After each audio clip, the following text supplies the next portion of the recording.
નમસ્કાર, તમારું સ્વાગત છે મિત્રો. આજે ઘણા લોકો એવા છે જે પોતાને બરબાદ કરી રહ્યા છે કારણ કે કેટલાક લોકો દાન કરતી વખતે એવી વસ્તુઓનું દાન કરી દે છે જેનું દાન કરવું જોઈએ નહીં. શ્રી કૃષ્ણ ભગવાન કહે છે કે જે પણ વ્યક્તિ આ 7 વસ્તુઓ અન્ય લોકોને આપે છે તે પોતાને બરબાદ કરી રહ્યો છે અને પોતાનું ભાગ્ય ખરાબ કરી રહ્યો છે. જો તમે પણ આ 7 વસ્તુઓમાંથી કોઈક વસ્તુ બીજી વ્યક્તિની ભલાઈ માટે આપી રહ્યા હો, તો સમજજો કે તમે તમારી જિંદગી બરબાદ કરી રહ્યા છો. આજકાલ માણસ પોતાને જ નુકસાન પહોંચાડે છે. એટલે કે પોતે જ ભૂલો કરે છે.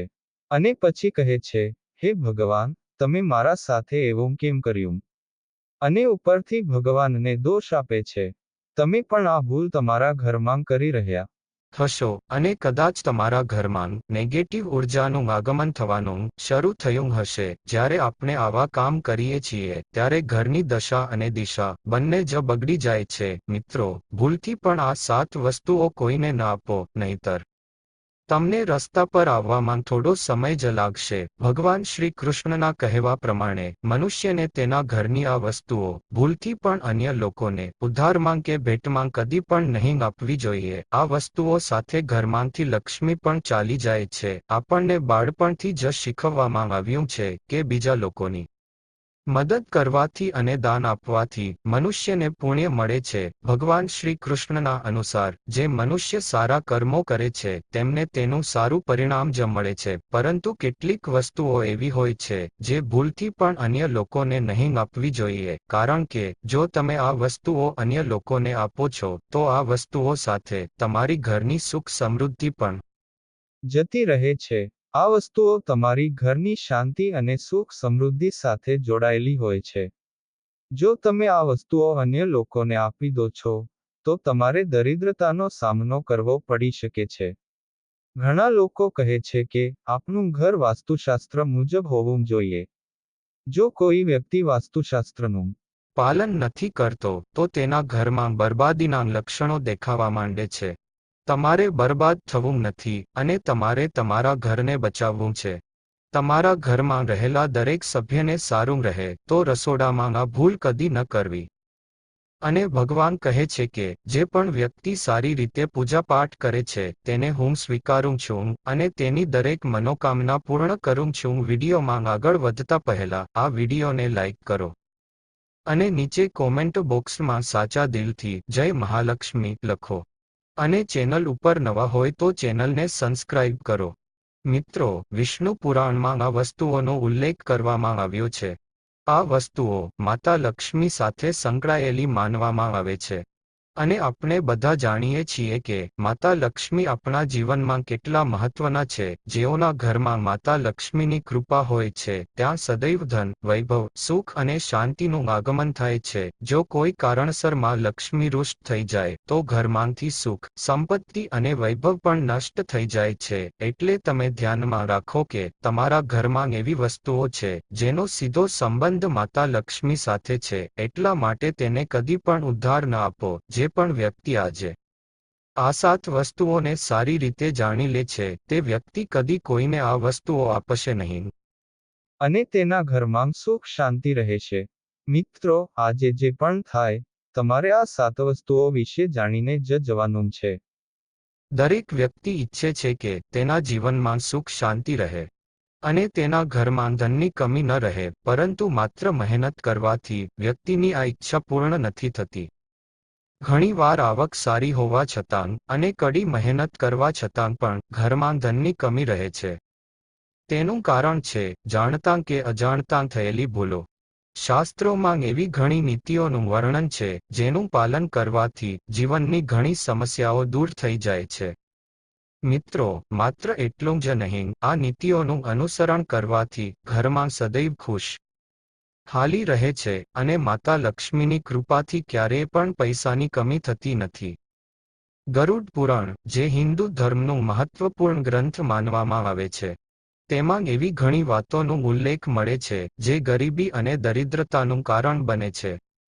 જો તમે આ કામો કરો છો તો આજે જ તેને છોડો, નહીં તો અનેક પરેશાનીઓનો સામનો કરવો પડી શકે છે.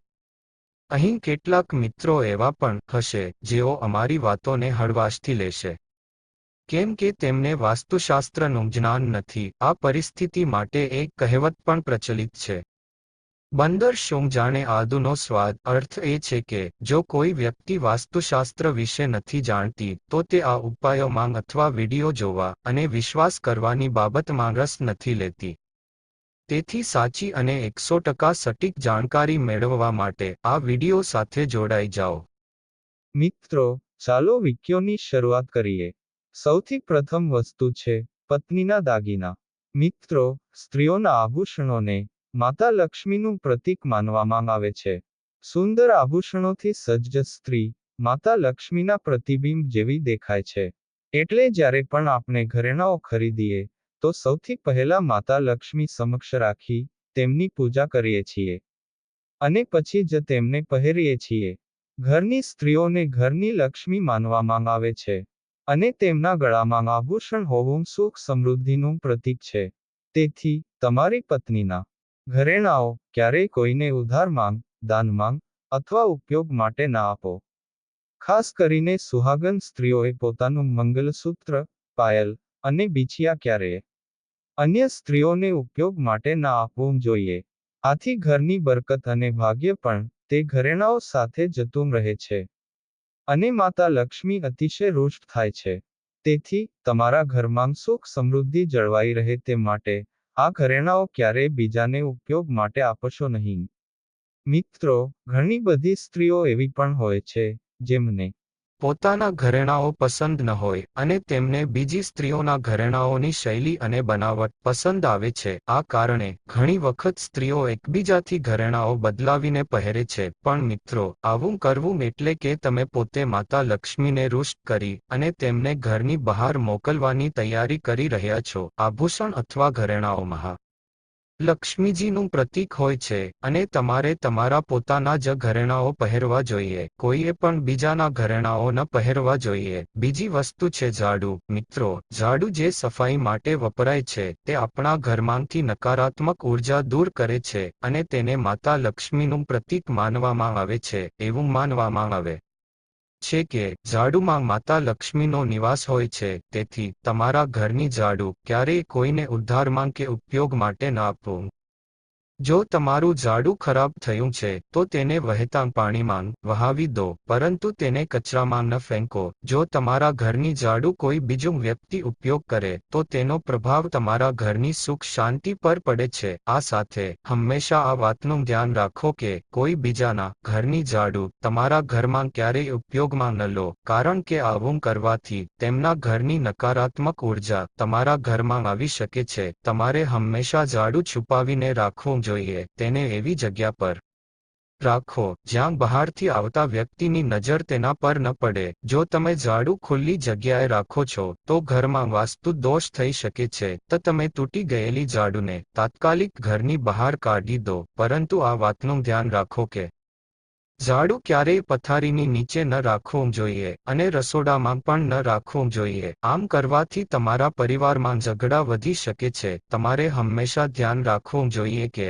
ઝાડુ પર ક્યારેય પગ ન પડે. જો તમે ઝાડુને પગ લગાવો છો તો તે માતા લક્ષ્મીનું અપમાન સમાન માનવામાં આવે છે. ઝાડુને પગ લગાવવાથી ઘરમાં વાસ્તુ દોષ થઈ શકે છે અને તમને આર્થિક નુકસાન પણ થઈ શકે છે. જો તમે ઘરમાં ઝાડુ રાખો છો તો તેને સાચી રીતે રાખવાના વાસ્તુ નિયમો વિશે જાણવું જરૂરી છે, જેથી તમારી આર્થિક સ્થિતિ સારી રહે અને ઘરમાં ખુશહાલી આવે. ક્યારેય પણ ઘરના કોઈ પણ વ્યક્તિના બહાર નીકળતાની સાથે તરત જ ઝાડુનો ઉપયોગ ન કરવો જોઈએ. આવું કરવાથી બહાર જતા વ્યક્તિને તેના કાર્યોમાં સફળતા મળતી નથી. મિત્રો, એટલું જ નહીં, જો તમારા ઘરમાં નવી વહુનું આગમન થાય અથવા દીકરીઓ ઘરથી સાસરે જઈ રહી હોય ત્યારે પણ તરત જ ઝાડુ ન લગાવવું જોઈએ. માન્યતા છે કે આવું કરવાથી તમારા ઘરની લક્ષ્મી રૂષ્ટ થઈ શકે છે અને તમને આર્થિક નુકસાન થઈ શકે છે. ત્રીજી વસ્તુ છે કે સૂર્ય ડૂબ્યા પછી દૂધ, દહીં, ચોખા, નારિયેલ અને લોટ જેવી સફેદ વસ્તુઓનું દાન કરવું અથવા ઉધારમાં આપવું અશુભ માનવામાં આવે છે. એવું માનવામાં આવે છે કે સફેદ વસ્તુઓથી ખરાબ નજર ઝડપથી લાગે છે. તેથી સૂર્ય અસ્ત થઈ જાય તે પછી તમારા ઘરની વસ્તુઓ બીજાને ન આપવી જોઈએ. આ વસ્તુઓનું દાન કરવાથી તમારા ઘરની સકારાત્મક ઉર્જા ઓછી થઈ શકે છે. જો તમારે કોઈને કંઈક આપવું જ હોય તો તેને બજારમાંથી ખરીદીને આપી શકો છો. પરંતુ તમારા રસોડામાંથી લઈને ક્યારેય અન્ય લોકોને ન આપવી જોઈએ. ખાસ કરીને મીઠું તો ભૂલથી પણ ન આપવું જોઈએ. ચોથી વાત, મિત્રો, માતા લક્ષ્મી ધનની દેવી છે અને તેમનો આપણા ઘરમાં સદાય વાસ થાય તે માટે આપણે પ્રયત્ન કરવો જોઈએ. જે ઘરમાં મહાલક્ષ્મીની કૃપા રહેતી હોય ત્યાં ધનની વૃદ્ધિ અચૂક થાય છે. આથી જો તમે તમારી પત્ની પાસે કોઈ પૈસા રાખેલ હોય તો તે પૈસા ક્યારેય કોઈને ઉધારમાં ન આપો. જો તમે તમારી પત્ની પાસે રાખેલું ધન કોઈને ઉધારમાં આપો છો તો તમારા ઘરમાંથી લક્ષ્મી ચાલી જાય છે અને ભવિષ્યમાં તમને પૈસાની તંગીનો સામનો કરવો પડી શકે છે. ખાસ કરીને તહેવાર અથવા એકાદશીના દિવસે તમારી તિજોરીમાં રાખેલું ધન બીજાને ક્યારેય ન આપો. મિત્રો, પાંચમી વાત, મહાલક્ષ્મી વૈભવ અને સૌભાગ્ય આપનારી મમતાની મૂર્તિ છે અને સાથે તે અન્નપૂર્ણા પણ છે. તેથી આપણે અન્ન ગ્રહણ કરતા પહેલા માતા અન્નપૂર્ણાનો આભાર વ્યક્ત કરીએ છીએ. રસોડાની શુદ્ધતા અને સંપન્નતા એટલી જ જરૂરી છે જેટલી ધનની છે. પાંચમી વસ્તુ છે રસોડાના ચકલા, બેલણ અને તવો. બીજાને ક્યારેય ઉપયોગ માટે કે ઉધારમાં આપવો જોઈએ. આ વસ્તુઓ બીજાને આપવાથી તમારું ભાગ્ય પણ તેમની સાથે જતું રહે છે. માતા લક્ષ્મીને આ વસ્તુઓ ખૂબ પ્રિય છે, તેથી આ ક્યારેય ન કરો. તમારા ઘરના ચકલા, બેલણ અથવા તવા બીજાને ઉપયોગ માટે ક્યારેય ન આપો, નહીં તો તમારા ઘરમાં દુર્ભાગ્ય વાસ કરી શકે છે. મિત્રો, છઠ્ઠી વસ્તુ છે ધારદાર વસ્તુઓ, જેમ કે છરી, કાતર વગેરે. આ વસ્તુઓ ક્યારેય દાનમાં ન આપવી જોઈએ. જ્યોતિષ વિદ્યા પ્રમાણે આવું કરવું નુકસાનકારક માનવામાં આવ્યું છે. માનવામાં આવે છે કે ધારદાર વસ્તુઓનું દાન કરવાથી પરિવારની સુખ શાંતિ ભંગ થાય છે. ઉપરાંત ઘરના સભ્યો વચ્ચે તણાવ વધે છે અને સંબંધો પણ ખરાબ થાય છે. ઘણીવાર લોકો સ્ટીલના વાસણો પણ દાનમાં આપે છે. પરંતુ જ્યોતિષ શાસ્ત્ર મુજબ સ્ટીલના વાસણોનું દાન કરવું આપણા ઘર માટે અશુભ હોઈ શકે છે. ધાર્મિક માન્યતાઓ અનુસાર સ્ટીલના વાસણો દાન કરવાથી પરિવારની સુખ શાંતિ ભંગ થાય છે અને ઘરમાં ઝઘડા વધે છે અને ઘરમાં હંમેશા આર્થિક તંગીનું વાતાવરણ રહે છે. આથી સ્ટીલના વાસણો દાન કરવાથી બચવું જોઈએ. જો તમે પણ સ્ટીલના વાસણો દાન કરો છો તો હવે પછીથી ન કરો. ક્યારેય પ્લાસ્ટિકની બનાવટની વસ્તુઓનું દાન ન કરવું જોઈએ. અને સૂર્યાસ્ત પછી ક્યારેય પણ ડુંગળી અને લસણ પણ દાનમાં ન આપવું જોઈએ. મિત્રો, સાતમી વસ્તુ છે ફાટેલી ગ્રંથો અને પુસ્તકો. માનવામાં આવે છે કે ક્યારેય પણ ફાટેલા ગ્રંથો અને પુસ્તકોનું દાન ન કરવું જોઈએ. ફાટેલા પુસ્તકો અને ગ્રંથોનું દાન કરવાથી ઘરની શાંતિ ભંગ થાય છે અને નકારાત્મક ઉર્જાનો પ્રભાવ વધી શકે છે. આ પ્રકારની વસ્તુઓનું યોગ્ય રીતે વિસર્જન કરવું જોઈએ, પરંતુ દાનમાં આપવી જોઈએ નહીં. હંમેશા ફાટેલી અને જર્જરિત વસ્તુઓથી દૂર રહેવું જોઈએ અને તેમની યોગ્ય રીતે વ્યવસ્થા કરવી જોઈએ, જેથી ઘરમાં સકારાત્મક ઉર્જાનો પ્રવાહ જળવાઈ રહે. તો મિત્રો, જો તમને આ વિડિયો પસંદ આવ્યો હોય તો વિડિયોને લાઇક અને શેર જરૂરથી કરજો અને કોમેન્ટ બોક્સમાં જય માંગ લક્ષ્મી લખીને ચેનલને સબસ્ક્રાઇબ જરૂરથી કરજો. જય શ્રી કૃષ્ણ.